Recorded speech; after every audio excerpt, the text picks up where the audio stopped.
Olá, pessoal, bom dia, muito bem-vindos. Hoje nós teremos uma palestra maravilhosa com a doutora Camila, que ela vai falar sobre cérebro ativo.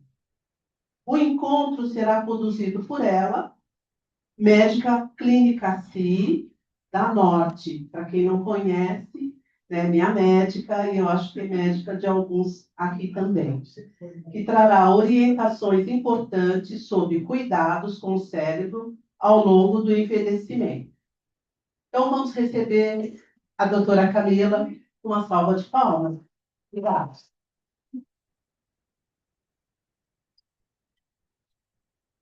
Bom dia, pessoal. Prazer estar aqui com vocês, ver rostinhos conhecidos. Traz um aconchego aqui para mim e para falar de um assunto tão relevante, principalmente diante do cenário mundial, né, que é o envelhecimento ocupacional. E envelhecer com saúde é muito melhor do que envelhecer com alguma doença, né? Então, a gente vai conversar um pouquinho, trazer alguns mitos que vocês tentam também sobre cérebro, memória, demências, e focar em alguns outros pontos do processo de envelhecimento, tá bom? Então, vamos lá. Então, a gente vai falar um pouquinho sobre saúde e longevidade como um todo, mas eu sei que, geralmente, quando entram no consultório, o medo maior é o medo da temida demência de Alzheimer, né? Então, a gente vai tocar, sim, sobre demência, do Alzheimer também, mas a gente vai focar outros pontos também. Eu sou uma pessoa que, assim, o envelhecimento é muito extenso, né? Então, eu pontuei várias coisas. Se ficar muito cansativo, vocês me digam que aí a gente vai... Eu tenho 1 hora, né? A gente vai passando, tá bom? Enfim, o que é envelhecer? Quer dizer que eu fiz 60 anos, então aí eu me tornei idoso? O que vocês acham? Né? A gente começa a envelhecer desde o momento que nascemos. Só que o processo de envelhecimento ele é heterogêneo. Se eu pedir para vocês, imaginem um bebê de 3 meses. Eu imagino que todos vão pensar, vão fazer uma imagem de um bebê muito parecido. Pode mudar, talvez, a cor da pele, o formato do olho, alguns olhinhos mais puxadinhos, mas todos... Opa! Como que eu volto isso? Mas todos vão ter uma carinha muito parecida com o bebê. Mas se eu pedir para vocês, como que vocês imaginam um idoso de 80 anos? Quem quer me dizer uma imagem de um idoso de 80 anos? Como que vocês imaginam? Reclamão. Não quer ir fazer caminhada. Alguém quer dar mais uma imagem de um idoso de 80 anos? Minha família inteira. Como que é a família da senhora? Tudo uma boa. Meu irmão, senhor, ele diz que sai dançando, tá com 85. Assim falar que ela é bailarina, né? Olha, a senhora dança ainda. Dança até hoje. E é justamente a forma como a gente imagina um idoso de 80 anos depende muito daquela imagem que a gente tem no nosso convívio de um idoso de 80 anos. Mas eles podem ser totalmente diferentes. Por quê?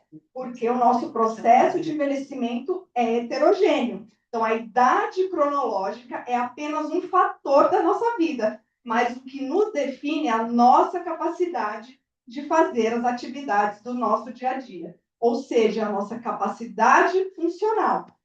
Tá? Peraí que foi para mim. E quando vocês pensam em demência, né? O que vocês imaginam? O que é demência? Esquecimento. Quem mais? Mas tem o Alzheimer, tem uma demência mesmo, tem algumas demências felizes, né? Um avô feliz demência. Um bom ponto que a senhora trouxe. Existe demência senil? Quem acha que existe demência senil, levanta a mão para mim. Quem não acha que existe demência senil? Quem não acha nada? Quem não acha nada? Nós vamos falar sobre isso. Então, na verdade, quando vocês pensam em demência, é mais questão de esquecimento, né? Eu vou trazer aqui agora alguns casos clínicos. Eu só vou ler, vocês vão me dizer se vocês acham que isso pode ser demência ou não, tá bom? Esse perfil, um homem de 69 anos, que sempre organizou as suas viagens e agora está inseguro para planejar os roteiros simples e horários. Mas ele lembra perfeitamente dos fatos recentes e antigos. Acham que pode ser demência? Não. Não. Uma senhora de 67 anos, que antes sempre foi muito discreta. Só que agora, né, atingiu a maturidade, enfim, ela começou a fazer alguns comentários inadequados e rir em momentos delicados. Ela não compreende que os familiares ficam sem graça dela fazer isso num evento que não deveria fazer. Vocês acham que isso pode ser demência? Pode. Se pode. Passou do nosso tempo. Uma senhora de 76 anos que repete perguntas no mesmo dia sem perceber, só que quando alertada pelos familiares, acha estranho, eu não estou repetitiva. Só que ela conversa normalmente e mantém seus hábitos antigos. Pode ser demência? Um homem de 73 anos passou a evitar os shoppings e estacionamentos grandes porque não estava conseguindo encontrar o caminho de volta, né? Os shoppings são muito grandes, enfim. Ou localizar onde o carro deixou, mas em casa, no trabalho, funciona normalmente. Pode ser demência? Não. Um homem de 75 anos que continua forte, independente, mas ele começou a se atrapalhar, às vezes a vestir camisa, abotoar os botões, enfim, e usar alguns eletrodomésticos. Ele diz que a cabeça dele sabe, mas parece que as mãos não estão acompanhando. Pode ser demência? Pode. Um senhor de 73 anos começou a mandar algumas mensagens estranhas no celular. As frases não estavam fazendo muito sentido. Ele colocava, vou pegar aquele negócio naquele lugar. Né? E quando pergunta o que quis dizer, ele tem uma pequena dificuldade de expressar o que ele quis dizer. Pode ser demência? Pode. E uma senhora de 74 anos começou a reclamar que não consegue mais acompanhar as receitas durante os problemas de culinária. Se alguém conversa com ela enquanto cozinha, ela perde a sequência do que estava fazendo e ela precisa recomeçar. Outro dia, colocou comida no prato do neto, mas esqueceu de servir o arroz que tinha acabado de preparar. Pode ser demência? Pode. Alguns ficaram na dúvida, né? Todos esses que vocês acharam que é demência, vocês acham que é demência porque tem problema de memória? Não necessariamente. Não necessariamente. Pode ser problema do quê, por exemplo? Aquilo que você falou, capacidade funcional, Uhum.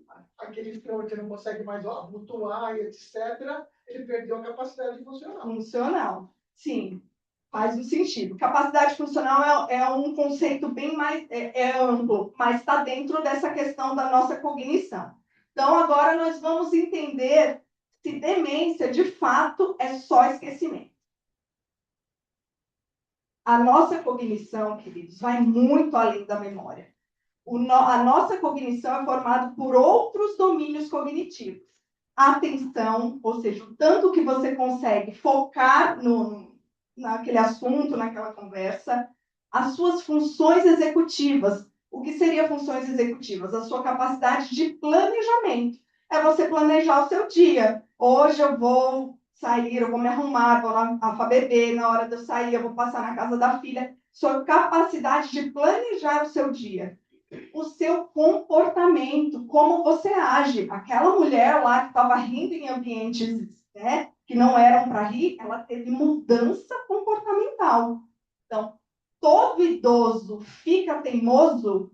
A grande maioria. E isso é importante a gente entender.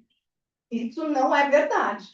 Se, de fato, o idoso, na sua juventude, já tinha uma personalidade mais forte, mais teimosa, com a idade, a gente tende a acentuar o nosso traço de personalidade.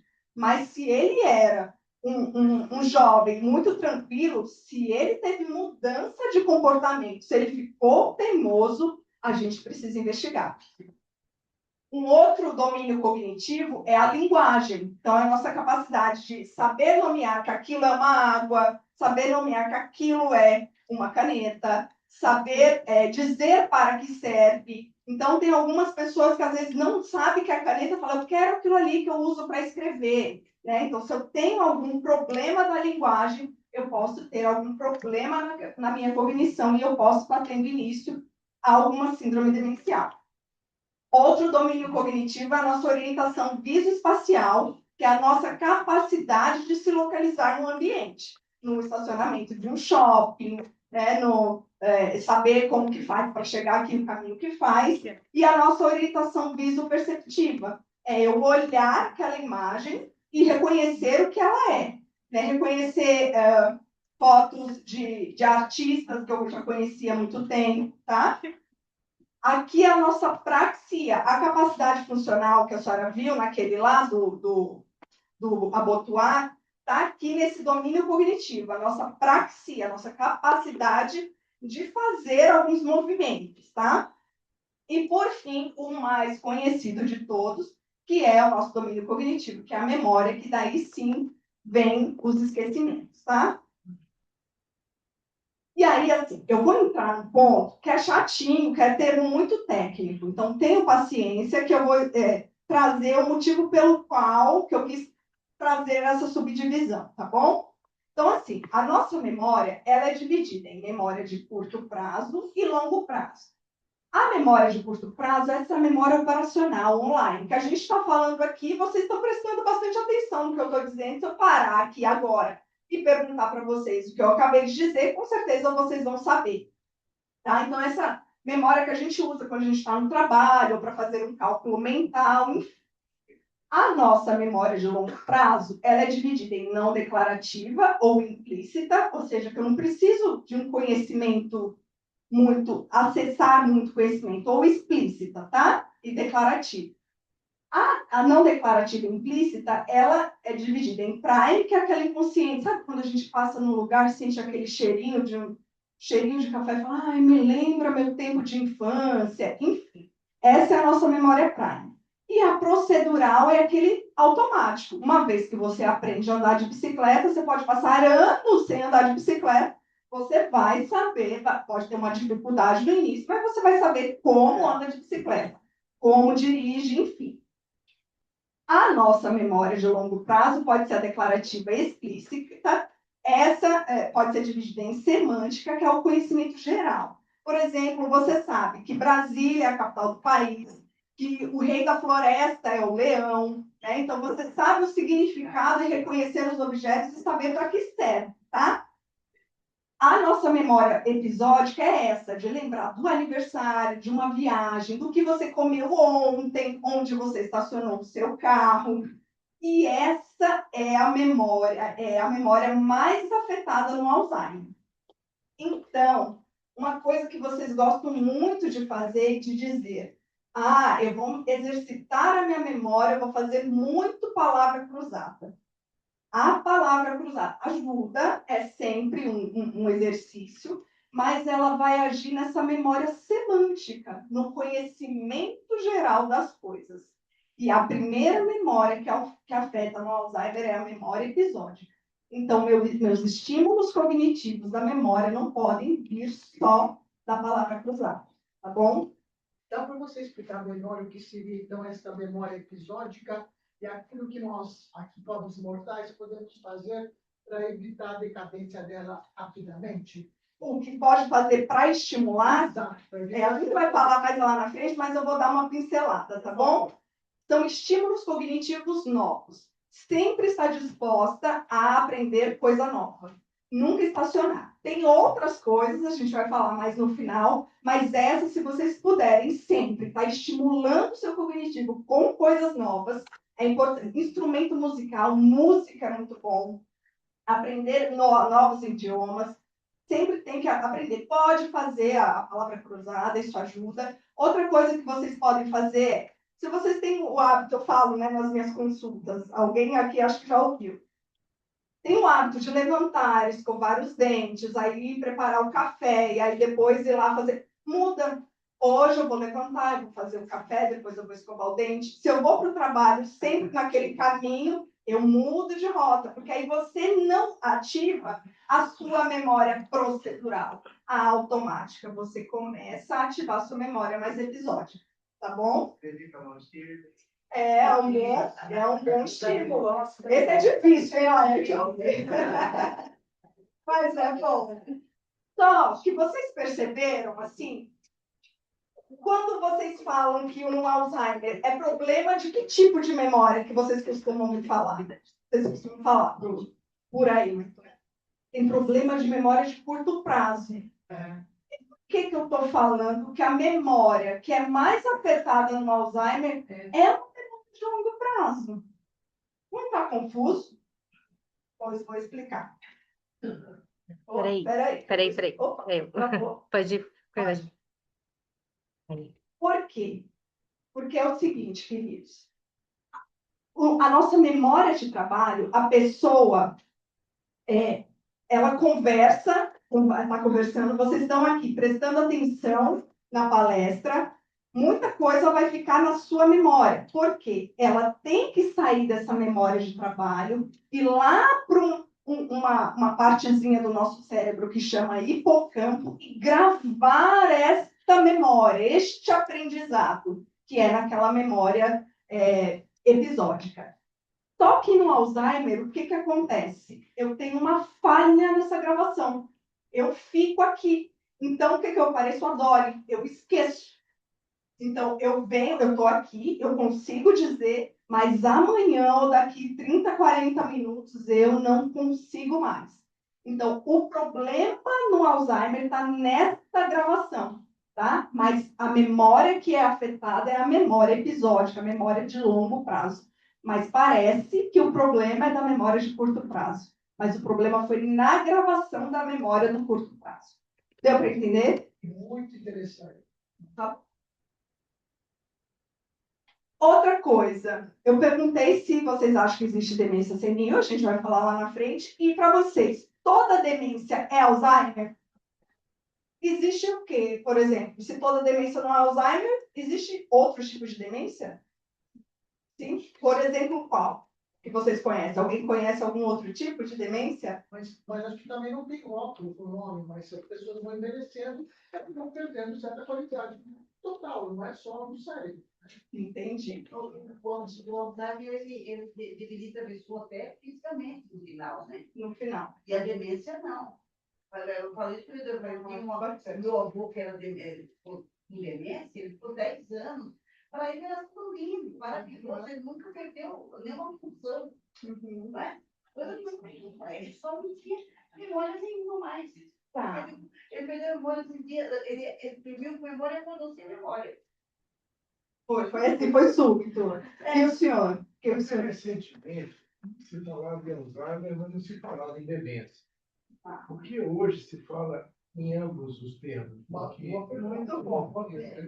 Então, será que é porque lá nos Estados Unidos alguns artistas são chamados de dementes?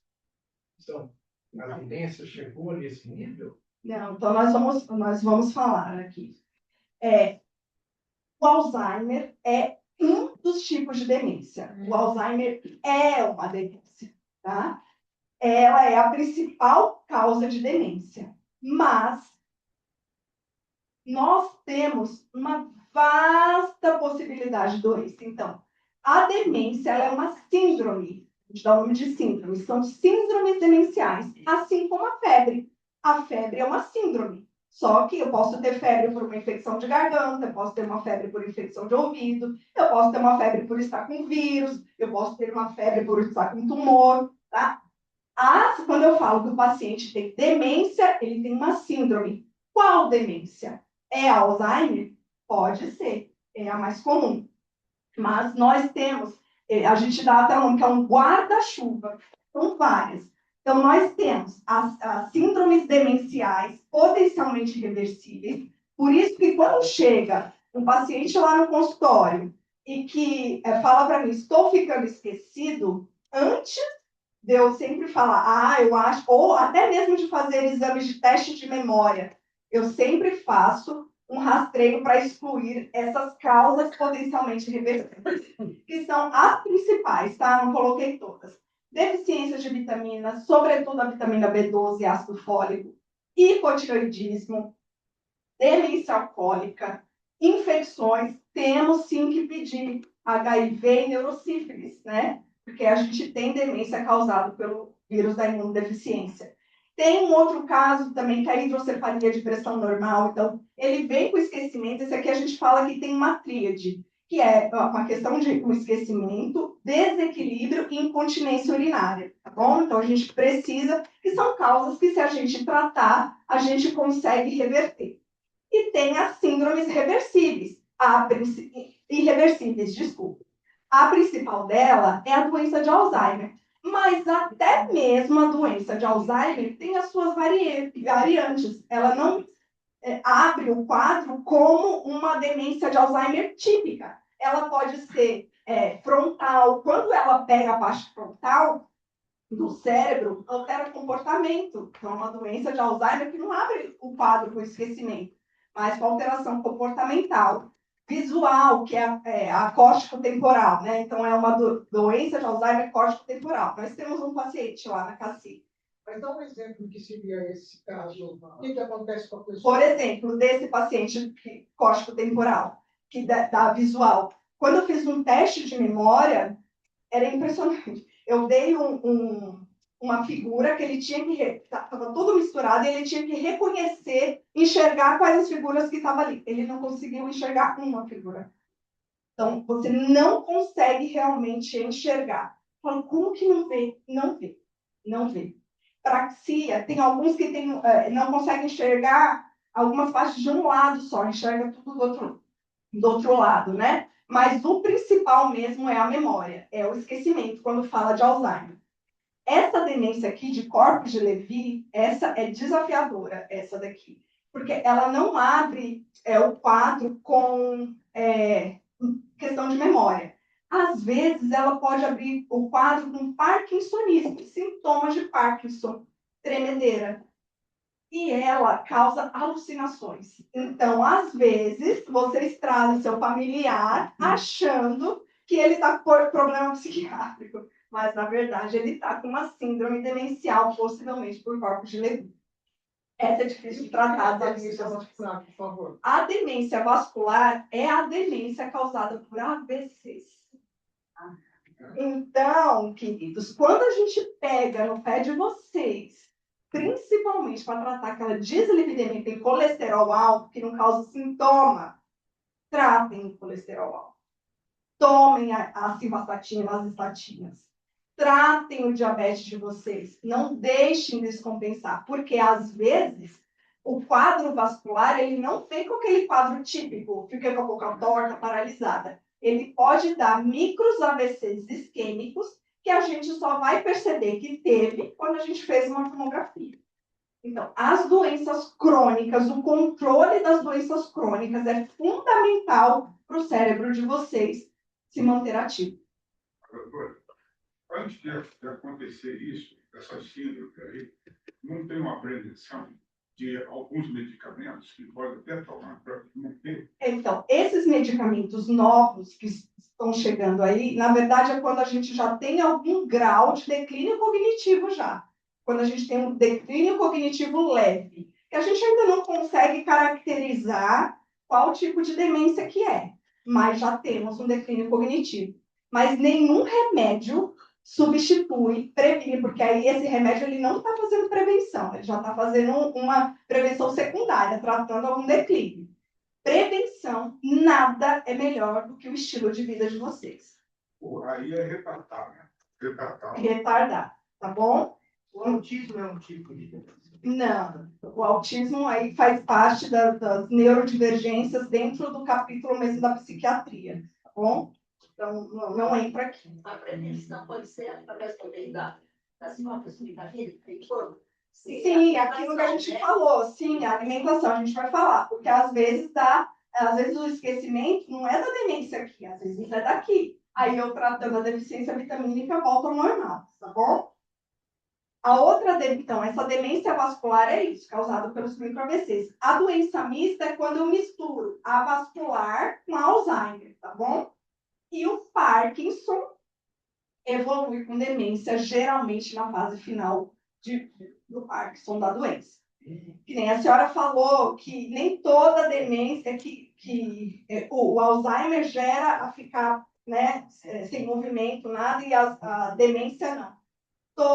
Não digo todas, porque na medicina nem nunca, nem sempre, e tudo depende do início do quadro da síndrome demencial, tá?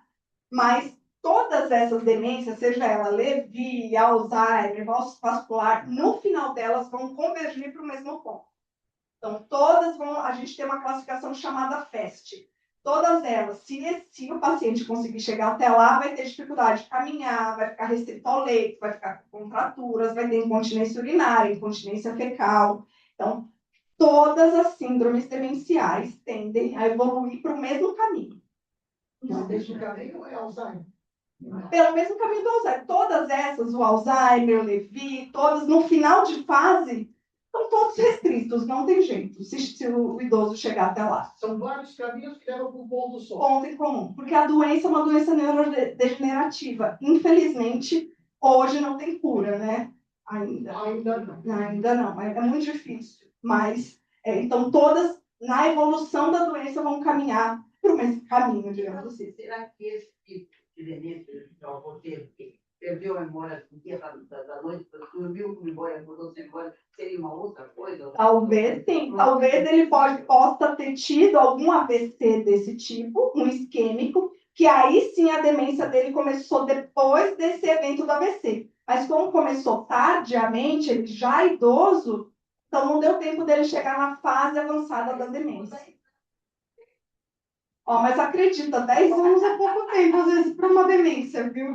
De 89 para 99, ou ele pode ter tido outra coisa, não ter sido uma demência em si, né? Então, ele foi só assim, né? Deu um apagão. Pode ter sido um AVC que ele teve, talvez. Um AVC sem aquele AVC clássico. Um AVC isquêmico transitório que gerou isso, essa alteração, né? E atenção aqui, né? Então, como a gente falou das causas potencialmente reversíveis, também, além de eu ter que perguntar se não tem deficiência, investigar se não tem hipotireoidismo, deficiência de vitamina B12, eu também tenho que entender que nem todo esquecimento é demência, e geralmente não é. Então, eu tenho que afastar estresse, ansiedade, porque depressão, esses três aqui vão agir principalmente naquele domínio cognitivo da atenção. Um ponto importante que eu estava esquecendo de falar. Existe a nossa memória, o nosso corpo em geral, existe um processo natural de envelhecimento e da nossa memória também. Então, o que acontece com a nossa memória com o envelhecimento? A velocidade de processamento diminui. A gente pensa mais devagar. E a nossa atenção dividida também, principalmente nós mulheres que conseguimos fazer várias coisas ao mesmo tempo. Chega uma determinada idade que amor não dá para fazer várias coisas.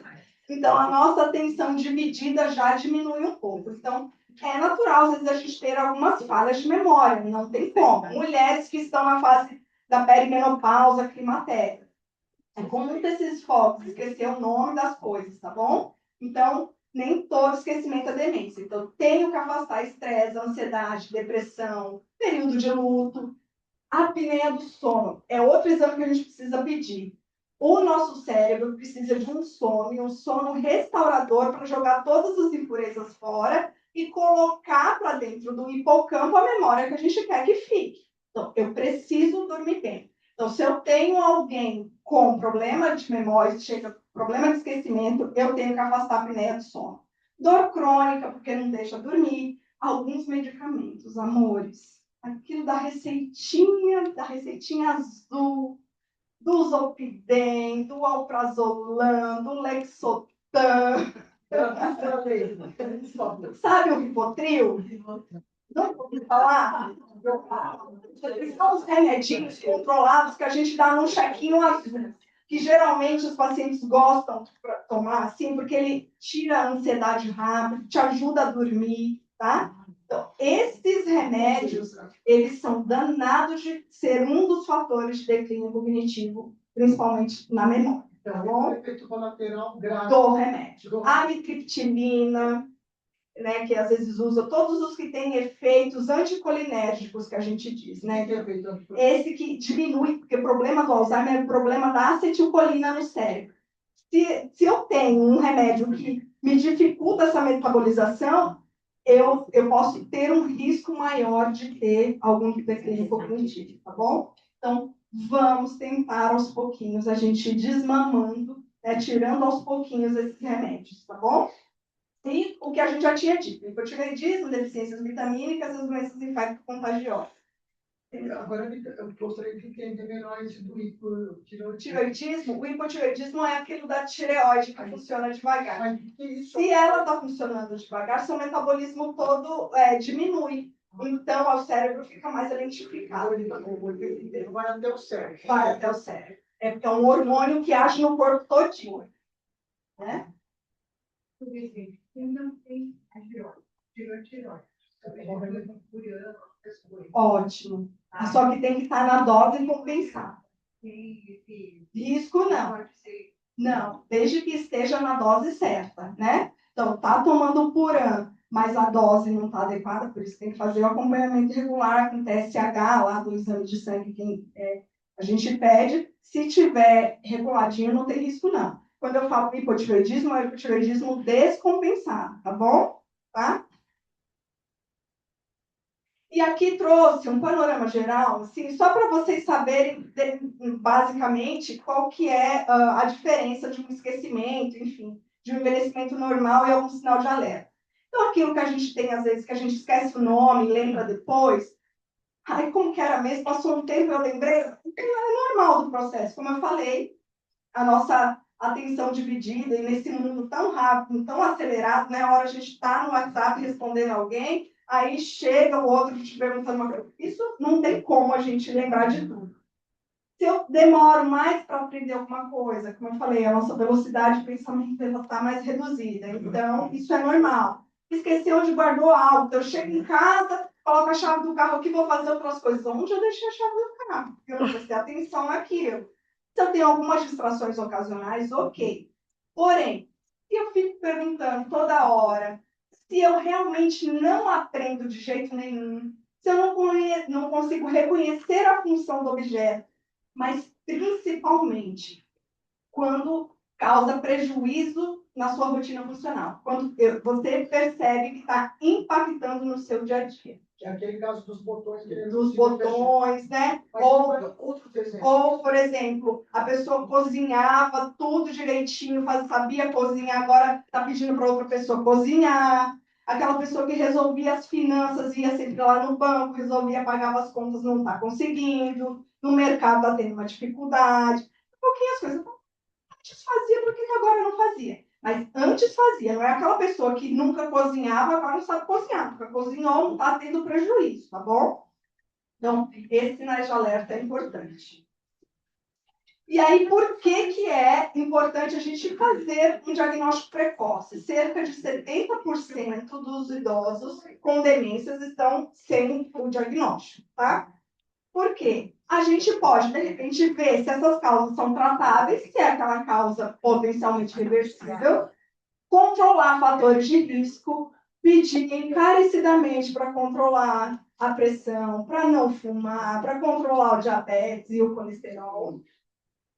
É importante para proteger a autonomia, né? Eu recebi um diagnóstico que eu tenho Alzheimer. Eu sei para onde, por mais triste que seja, mas eu sei onde essa doença vai me levar. Então, eu quero me programar, eu quero eu ter autonomia para eu me programar, até pensando do ponto de vista legal das coisas, tá? Ó, para planejar o futuro e também para a gente garantir melhor a qualidade de vida. Porque é muito melhor a gente fazer um diagnóstico precoce, o avanço da doença tende a gente retardar, né, e promover uma melhor qualidade de vida. Bom? E quais são os fatores de risco? Então, nós temos os fatores de risco modificáveis e não modificáveis. Os não modificáveis é aquilo, idade, a gente não consegue. Calma, não me perguntem sobre isso aqui. Isso aqui agora que eu já vou explicar. Eu tenho minha história familiar e a genética. Baixa escolaridade. Tem gente que não teve condições de estudar na infância, né? Quanto mais você tem de escolaridade, isso é muito protetor para você no futuro. Você tem uma reserva cognitiva, tá? E algumas doenças neurológicas. Então, isso aqui eu não consigo modificar. Mas tem alguns fatores que eu consigo modificar e que depende de mim. Controlar a hipertensão, não fumar, tentar ter um sono adequado, não ser sedentário, controlar meu diabetes, não beber, tratar minha depressão, procurar eu ter um maior relacionamento social. Gente, perda auditiva, por favor. Quando a gente diagnosticar, perceber que tem um déficit auditivo, usem um aparelho auditivo. Os déficits sensoriais, visão e audição principalmente, é uma causa muito importante para ter alguma síndrome demencial. Porque, sem contar, além da falta sensorial da audição, quanto menos você escuta, mais você se isola, né? Você não tem a troca. Então, usem o aparelho auditivo. Tratem seu colesterol e obesidade. Façam um estímulo cognitivo de aprender algo novo. E aqui está como não modificável, porque estava lá nos critérios, né? Mas poluição não tem muito, né? Só se a gente for para um lugar, né? Vamos para a praia, todo mundo, para tentar melhorar. Mas, enfim. E vamos ter uma boa saúde cardiovascular, tá bom? E aí, aqui, quando vem na história familiar, aí vocês podem me perguntar, eu tenho história familiar, meu pai teve Alzheimer, eu tenho risco de ter também? Porém, mais do que o gene, o que importa é a minha epigenética. Calma, que eu vou explicar esse palavrão. Calma. Então, a epigenética são os seus hábitos de vida. Então, como você levou sua juventude, como você está levando o seu processo de envelhecimento, tá bom? Então, eles funcionam como interruptores. Eles são capazes de desligar o seu gene para que o seu familiar te passou para ter Alzheimer, tá bom? Ou qualquer outro tipo de demência, tá? Então, a epigenética é isso, os seus hábitos de vida. E os seus hábitos de vida, principalmente durante a sua juventude, vai te levar a ter uma reserva cognitiva, que é essa capacidade do cérebro de sempre estar formando novas conexões, né? Então, eu perdi a habilidade de alguma coisa, mas ele está tão... Você teve tanto estímulo cognitivo que ele consegue se adaptar a qualquer avaria porventura que venha a acontecer, tá? Principalmente isso que a gente fala, né? Maior escolaridade, maior reserva. Então, quem tem netinho, quem tem filho pequeno aí, estimule-o bastante a aprender coisas novas, aprender línguas, enfim. Bom? E, enfim, existe demência senil? Queridos, não! Não existe demência senil. Quando a gente fala que existe demência senil, a gente trata as síndromes demenciais como algo natural. E a gente atrasa o diagnóstico, entende? Então, se o idoso mudou o seu comportamento, que ele não tinha, e começou a causar prejuízo funcional, ou seja, ele está perdendo a habilidade, está delegando para os outros, vocês precisam ir lá na clínica CI, Norte, Jabaquara, seja lá onde for, para a gente investigar. Porque não existe demência senil. Repita comigo. Não existe demência senil. Então, se alguém um dia chegar lá para você dizer, está demente, está senil. Não. Não, vai no médico para poder investigar. Combinado? Tá bom? Então, ó, ele é um mito termológico, o termo demência senil é inadequado, ele passa a falsa ideia de que a demência acontece naturalmente em todo idoso, que não é, tá bom? Então, perda progressiva, desorientação, mudança de comportamento não são da idade, exige investigação e cuidado. Combinado? Peraí, Tá bom? pode passar. Quanto tempo, gente? Eu falo muito. Pode ir, pode ficar à vontade. Não foi? Aqui. Mas, queridos, envelhecer não é apenas ter demência. Como eu falei, a gente vai dar uma pequena pausa aqui no capítulo Síndromes Demenciais, mas tudo está relacionado, tá bom? Para vocês, o que seria envelhecer bem? É manter sua própria autonomia até o dia que Deus falar que acabou. Muito bom, muito bom. Envelhecer bem é manter a sua funcionalidade. É a capacidade de você realizar as suas atividades com autonomia e independência. Vocês sabem qual que é a diferença de autonomia e independência? Parece a mesma coisa, né? Autonomia é sempre a lei, né? A sua autonomia, você consegue se você... Você próprio. Independência. Você não precisa de terceiros para fazer nada. Sim. Mas vamos lá. Ó. Independência é a sua capacidade física. É a capacidade de fazer algo sozinho. De você ir ao banheiro, sentar no vaso e levantar, pegar o seu ônibus, conseguir fazer a própria refeição. E a autonomia é a sua capacidade cognitiva, a sua capacidade de decidir por você mesmo. Ninguém precisa decidir se você vai viajar ou não, se você vai morar na casa de um filho ou de outro. Você é capaz de decidir, tá bom? E o maior marcador de longevidade é a sua personalidade. Por exemplo, eu estava esquecendo de falar outro ponto. Se eu tenho aqui aquele idoso que está de 85 anos, que está cheio de dor, cheio de doença, e eu tenho aquele idoso da senhora que está lá dançando, de repente os dois pegam pneumonia e precisou de internação. Qual dos dois tem mais chance de não ir a óbito? De sair desse se a gente tem aquele idoso de 85 isso é verdade. Nisso o senhor tem toda a razão, porque nós estamos aqui, eu sou super adepta, só Deus que sabe. Isso o senhor tem toda a razão. A vontade de Deus ela é soberana em todos os aspectos, isso não tem. Mas isso daí que o senhor vê é o menos comum de acontecer. As exceções em tudo na nossa vida acontecem, tá? Isso tudo. Como eu disse, a medicina nem nunca nem sempre. Mas o mais natural de acontecer, vou repetir para a senhora. O que é mais comum? Chegou lá um idoso no pronto-socorro, 2 idosos, com pneumonia que necessitou internação. Um idoso é aquele que tem múltiplas doenças, que tem muita dor, que não tem independência. E o outro é aquele que é independente, que faz atividade física e que dança. Qual que tem mais chance de ir a óbito? Não. O outro. Por quê? Isso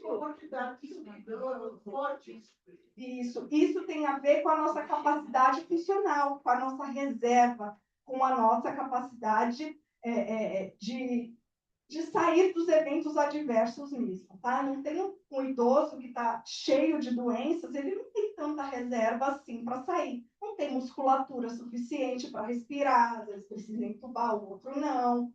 Enfim, tá? Mas depende também do histórico. Tem que dançou muito lá. Se ele fumou antes, coisa e tal. Sim, eu estou usando o ideal. E esse não é o idoso saudável. Mas aí o senhor está partindo que esse que dançou, né? Esse que dançou e que fumou já não é saudável. Ele já não é isento de doença. Ele com certeza já tem alguma DPLC. Entende? O que é DPLC? Que é o enfisema pulmonar. Tá bom? Eu fui trabalhar em Salvador, fiquei lá 4 meses trabalhando. Genética.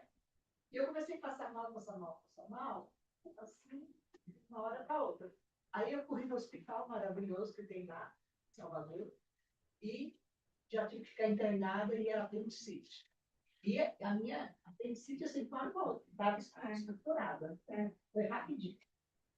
Aí, o médico maravilhoso falou que tinha morado aqui em São Paulo, na Santa Cecília, tinha feito os estágios dele aqui na Santa Casa, maravilhoso, médico. Me tratou muito bem. Aí ele falou assim, você tem sorte, porque há 2 meses atrás aconteceu um caso, igualzinho teu, um moço, e ele saiu daqui com aquela bolsinha de colostomia. Ele falou, e você não. Ele falou, você tem muita sorte. Olha aí, então, porque qual a diferença? Talvez. Mas aí é isso, mas aí também são técnicas operatórias, o grau de informação que estava ali. Quando a gente tem um evento muito agudo, assim, né? de repente, de um processo infeccioso, são várias variáveis, mas pode, de fato, ele ter sido um jovem com baixa reserva funcional. E aí ele Eu era super ativa. Eu ia dormir Sim. 1h da manhã e levantava às 5 da manhã. Trabalhando muito lá. Então, é muito importante. O contrário pode acontecer? Pode, gente, porque nem nunca, nem sempre. Isso pode, mas não é o mais comum, tá bom? E aí, como que eu, como profissional, nós lá na clínica, assim como profissional, podemos avaliar vocês quanto à funcionalidade de vocês? E vocês também em casa, com o idoso de vocês, ou vocês próprios, tá? Eu vou avaliar, um dos marcadores é a mobilidade, é a forma como essa pessoa se movimenta. Ela se movimenta devagarzinho? Ela caminha com firmeza? Como que ela sobe a escada? Precisa ficar segurando? Como que ela levanta da cadeira? Então, assim, eu gosto sempre de chamar o paciente, ir lá na frente para chamar, sobretudo quando é idoso. Eu presto atenção se ele está acompanhado, eu presto atenção como que ele levanta da cadeira. Está precisando colocar a mãozinha assim do lado para levantar, colocar a parte de trás? Como que ele chega até a mim? E às vezes eu dou a mão. Com que força que ele aperta a minha mão, né? Então, isso é importante. Então, a mobilidade é importante. Então, alguns testes aqui, só a título de conhecimento, que a gente pode fazer testes mais validados, né? Que são o teste de velocidade de marcha. A gente pede para vocês, né, para os pacientes andarem 4 metros e a gente avalia o tempo. Se eu tenho mais segundos, ou seja, se esse valor dá menor que 0,8, é um risco aumentado. Um outro teste é esse time up and go, é de levantar da cadeira sem usar as mãos. Tem que pôr a mãozinha, levantar, anda 3 metros, dá volta, volta e senta na cadeira. Isso foi feito no Fantástico, um tempo atrás. Deve ter sido. Eu não tenho tempo de assistir. Eu não assisto Fantástico, mas me chamou a atenção. Sim. Com agora esqueci o nome da repórter.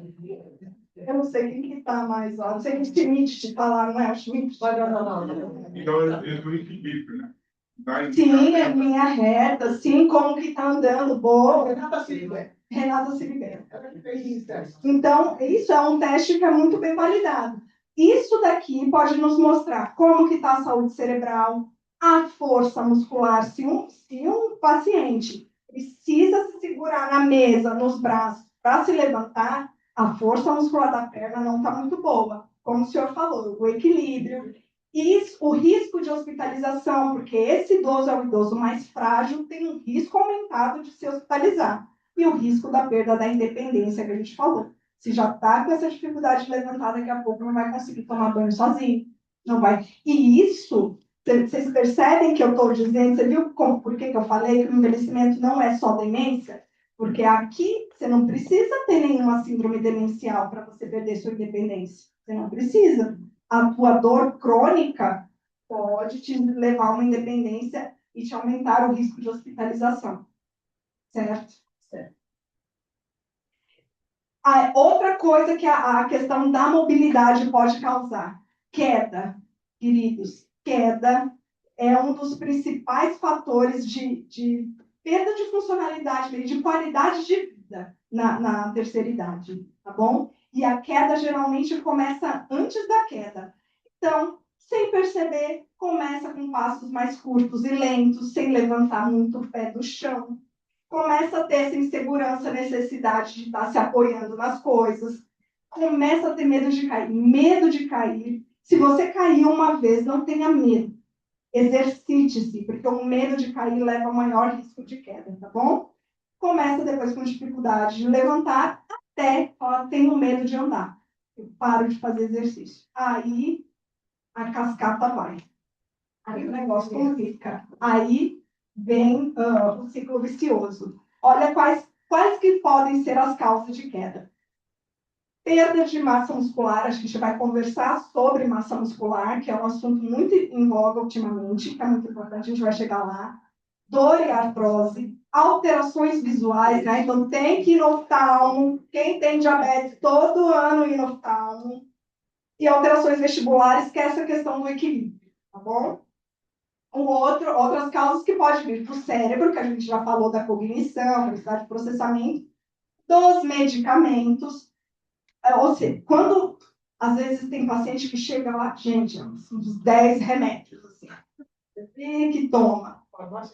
Muito, nossa, é muito. Essa polifarmácia, porque tem uma interação medicamentosa, é uma causa de queda. Eu peço encarecidamente, assim, muito cuidado. Não é porque é vitamina, não é porque é natural, que eu posso tomar e que vai me fazer bem. Aquele monte de vitamina que às vezes vocês chegam só está aumentando a polifarmácia e causando interação medicamentosa, tá bom? Sempre, a gente, pelo menos lá, a gente sempre tem por hábito avaliar os remédios e ver de fato o que precisa. Então, todo bom profissional que vai avaliar vocês sempre tem que tentar fazer a desprescrição. Infelizmente, tem alguns que não dá para tirar, tem que ficar com aquela cascata gigante. Mas, às vezes, aquele remédio para tontura, que tem gente que toma cronicamente, betaestina, vertigem, tem que tomar muito cuidado. Sem contar que corre o risco, esses remédios de tontura, de dar sintomas de Parkinson, tá bom? Cuidado com os sedativos. Tem muitos que têm o hábito de tomar por conta. Antialérgico, polaramine, não sei se eu posso ficar falando marca aqui, mas loratadina, tá bom? Muito cuidado, porque causa sonolência e pode fazer você cair. Aqui eu coloquei como antihipertensivos, porque eles, quando mal indicados, né, às vezes pode causar uma queda de pressão, e a queda de pressão ser um motivo de queda propriamente dita. Bom? E aqui deixei por último, ambiente. Aquele tapete bonitinho, aquela passadeira bonitinha que fica ali no negócio do, né, da cozinha. Vamos tomar cuidado.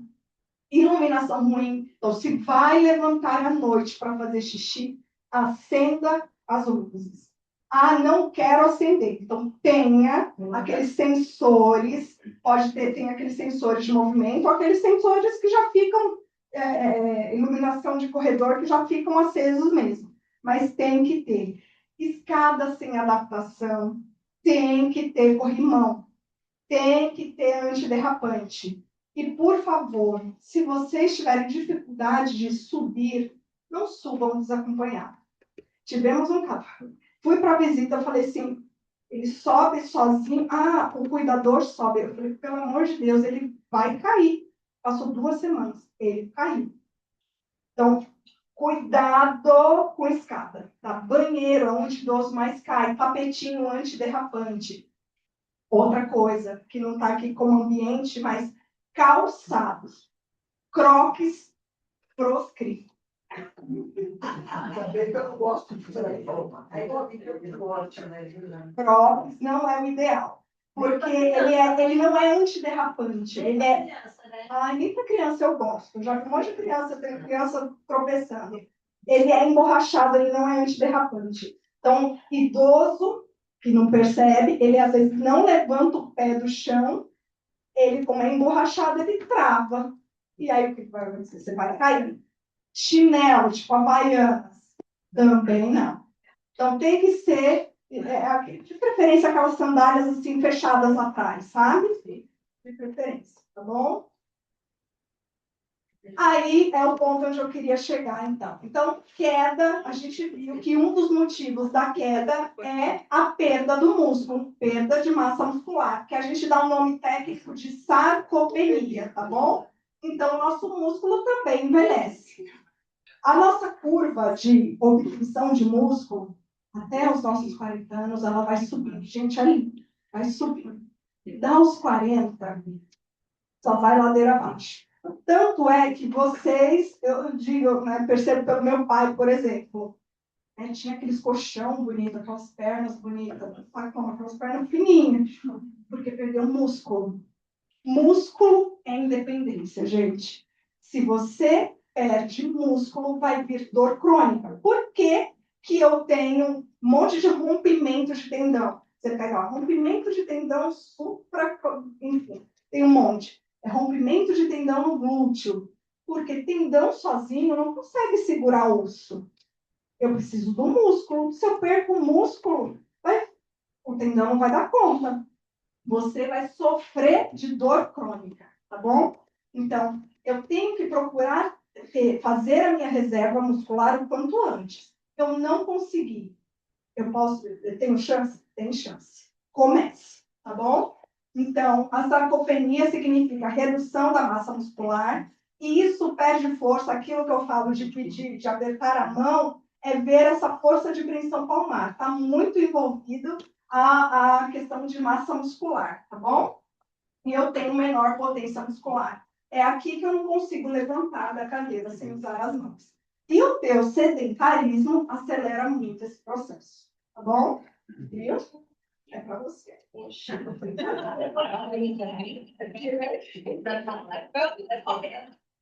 Então, ó, a sarcopenia, ela pode começar de forma silenciosa com essa dificuldade, né? De levantar, você vai levantar da cadeira usando os braços, você vai andar mais devagar, vai ter dificuldade em subir escada. Bom, aqui que eu estava esquecendo. Cansaço para pequenas tarefas. Sabe quando vocês chegam lá, estou muito fadigado, não consigo fazer as coisas, enfim, a gente investiga tudo. Se é hipotireoidismo, se é doença vitamínica, a gente não encontrou nada. Esse cansaço, essa fadiga pode ser a sarcopenia. É uma causa de fadiga crônica. É sua baixa massa muscular. O tratamento é atividade física, por mais difícil que seja. Tá bom? Pode ter perda de peso voluntária, menor firmeza para começar e redução da disposição, tá bom? Então, ó, é um ciclo perigoso. Então, menos movimento, você tem menos músculo, você tem mais fraqueza, você tem mais dificuldade, mais imobilidade, mais perda muscular, tá? E o corpo envelhece mais rápido quando para de ser usado, tá bom? E vamos focar agora na alimentação. Como que eu faço? Então, além, né, da atividade física, para eu me manter saudável, eu preciso me alimentar bem. E o músculo precisa de proteína. E o que a gente vê na terceira idade? O idoso comendo cada vez menos proteína. E o idoso é o que precisa comer mais proteína. Carne. Não dá, gente. Desculpa os vegetarianos, mas não dá para ser vegetariano na terceira idade. Se for, precisa de uma boa suplementação proteica. Então, se você está tendo alguma dificuldade de se alimentar com carne, vai ver dentista, que geralmente é a primeira causa. Vá no dentista. Estou com dificuldade de engolir, precisamos então avaliar aí, né, alguma coisa. Mas eu preciso de proteína. Proteína eu encontro em ovos, encontro leites e derivados, mas principalmente na carne, tá bom? Precisamos. E a suplementação pelo whey? Ajuda, sim, ajuda. Mas às vezes ela sozinha não é suficiente. E idoso pode tomar whey? Pode. Se ele não tiver um problema renal, né, que contraindique um consumo de proteína, o idoso pode tomar whey.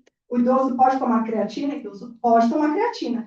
Mas adianta muito tomar creatina sem atividade física? Não. O whey, às vezes, eu até para idoso restrito, não tanto o whey, né? A gente prescreve aqueles suplementos Nutren, Nutridrink, Ensure, mesmo para idosos restritos, né? Pacientes que já estão numa fase mais avançada da demência, às vezes a gente prescreve. Mas idoso pode fazer suplementação sim com whey, tá bom? Outra questão que é a alimentação. Ó, a sua alimentação também vai interferir na saúde do seu cérebro. Então, ele também é influenciado pelos nossos hábitos alimentares. Ela vai te dar uma melhor saúde vascular, causar menos inflamação e um envelhecimento cerebral mais saudável. E aí, alguns estudos trouxeram qual que é a melhor dieta para o teu cérebro, né? Nada muito novo, eles deram o nome como dieta mais, dieta do Mediterrâneo, as duas estão bem correlacionadas, e elas, por favor, né? Peraí que fui eu. É que eu tô acompanhando a live. Pode? E elas, ó, ambas vão priorizar consumo de frutas, sobretudo frutas vermelhas, tá? Verduras, legumes, azeite. Claro que vocês não vão puxar de azeite, senão vai aumentar muito o colesterol, tá bom? Peixes, castanhas também, não comam muito de castanha, também porque aumenta o colesterol. Grãos e feijões. E a gente tem que descascar mais e desembalar menos, né? Diminuir o ultraprocessados, as frituras, o açúcar e alimentos muito industrializados, tá bom? Outro ponto que é importante para o teu cérebro, para os teus músculos e que vocês fazem pouco. Hidratação. Com a idade, isso é natural. Nosso centro da sede, a gente vai perdendo a sensação de sede, a vontade de beber água. Por isso que beber água tem que ser intencional. Tem que beber água mesmo sem sede. Não é só tomar água quando vai tomar os comprimidinhos. De preferência, água. Ai, não gosto. Saborize com fruta. Esses dias foi um paciente que saboriza a água com guaraná.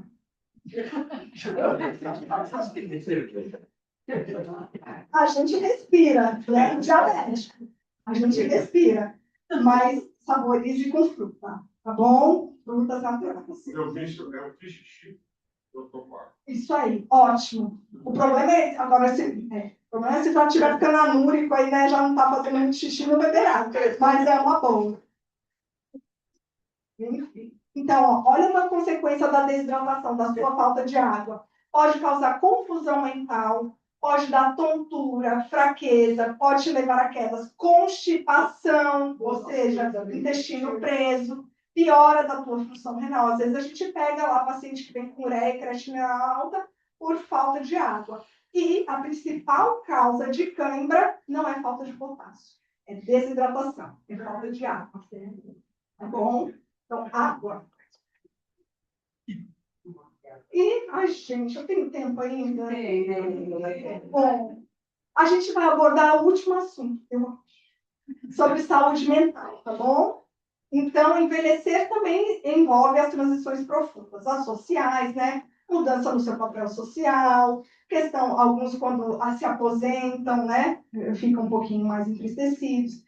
Alguns têm essa redução da mobilidade e, por conta, às vezes, da nossa ótima aposentadoria, nosso salário não fica igual quando a gente se aposenta, né? Então, isso pode dificultar e exigir uma adaptação um pouquinho maior e, para alguns, podem gerar um sentimento de solidão.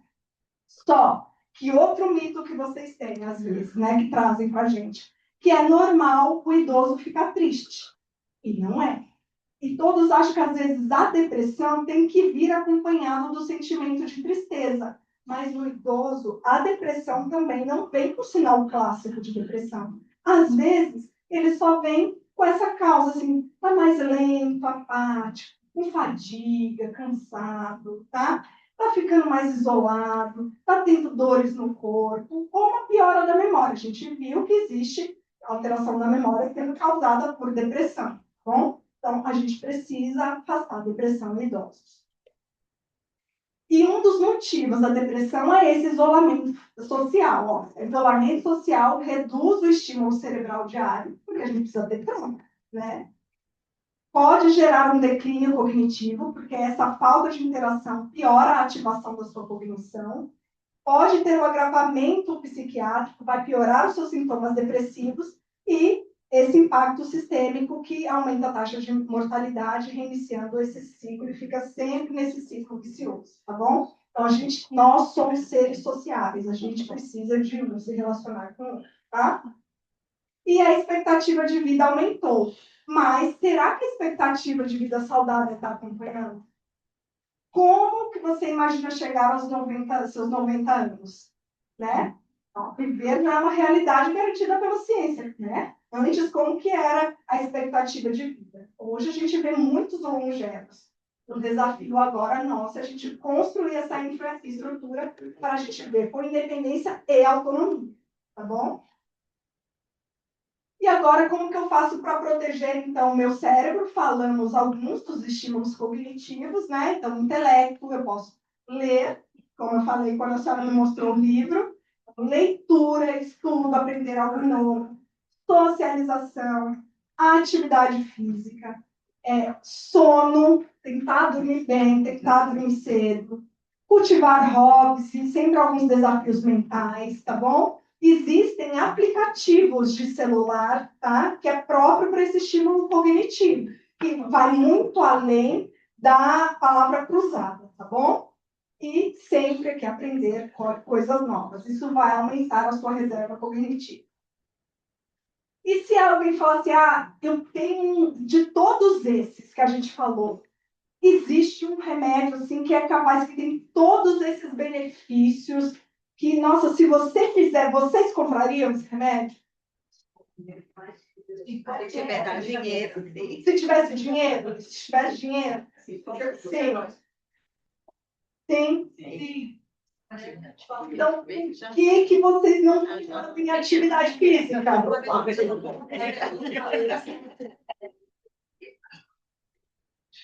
Mas esse remédio, ele tem que descer como um remédio mais amargo. Você tem dois caminhos.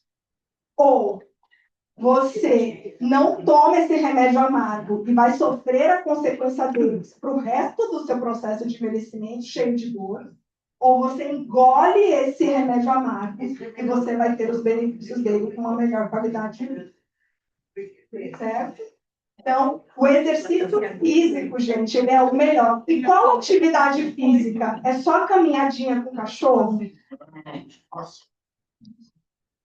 É atividade física resistida. É ganho de massa muscular. É musculação ou pilates. Natação não, amigos. Natação, ele é um exercício aeróbico. Ele vai te ajudar na longevidade, assim, né? Te aumenta o VO2 máximo, que a gente diz. Mas pode não te gerar muita independência, porque não te gera massa muscular, tá? Então, musculação, pelo menos umas 3 vezes por semana. E pilates, eu gosto muito do pilates de estúdio. Aquele só de solo da bolinha, não. Pelo menos umas 2 vezes por semana. Eu sei que ela é um pouquinho caro, mas tem que fazer, tá bom? Então, olha a ação do exercício para vocês. No cérebro, os novos estudos estão mostrando que o exercício ele aumenta o hipocampo. O hipocampo é aquela parte do cérebro onde fica a nossa memória episódica. Aquela que tem a falha, né? Do Alzheimer, tá bom? Aumenta a neuroplasticidade, ou seja, a capacidade do cérebro de se adaptar aos novos estímulos, tá? Reduz risco de demência, melhora a atenção, humor e sono. Nos músculos, combate a sarcopenia, que a gente falou, reduz quedas e fraturas, e reduz, no organismo, quando a gente faz atividade física, não tende a melhorar seu diabetes, seu colesterol, sua resistência insulínica, então, no seu corpo todo, ele diminui essa inflamação crônica, tá bom? E nunca fiz exercício físico. Ainda há tempo para começar? Sim. O melhor momento para começar foi anos atrás, mas o segundo melhor momento é agora. Então, se você não faz, comece a fazer. Bom? E aqui, para encerrar, eu costumo dizer que os 4 pilares para uma boa longevidade, né? Então, se vocês não fizeram, a chance de fazer, e também para vocês disseminarem para outros, né? O primeiro pilar eu digo para vocês investirem na sua reserva muscular. Ela vai te dar independência. O segundo, invista na sua reserva cognitiva. Ela vai te dar autonomia. Invista nos seus vínculos sociais, na sua rede social, não é Facebook, é o contato pessoal, tá bom? Vai te dar estabilidade emocional. Investe na família, tá? E, se possível, invista na sua reserva financeira, porque ela vai te dar segurança. Bom? Então, longevidade não é apenas acrescentar anos à vida, é acrescentar vida aos anos.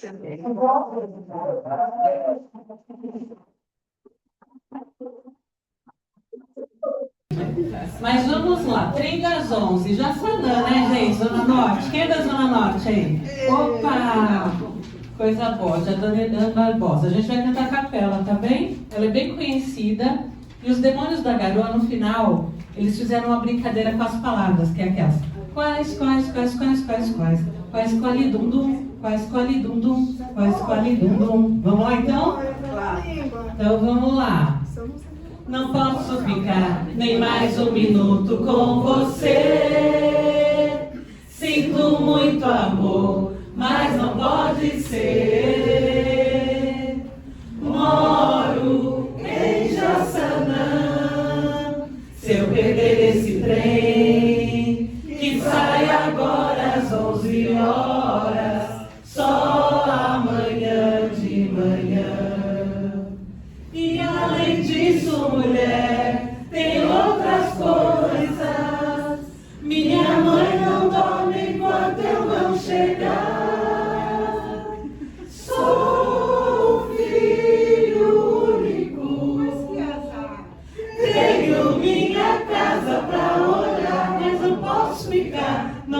posso ficar nem mais um minuto com você. Bate palma. Sinto muito amor, mas não pode ser. Porque moro em Jaçanã.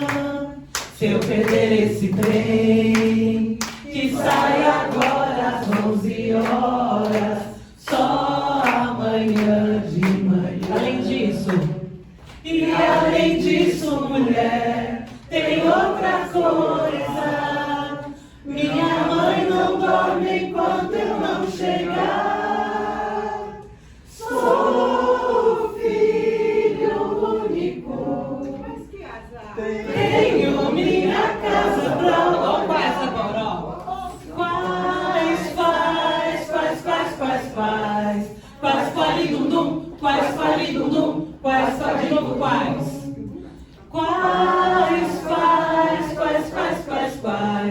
Quais, falidum-dum, quais, falidum-dum, quais, falidum-dum, quais, com-dum. Aê!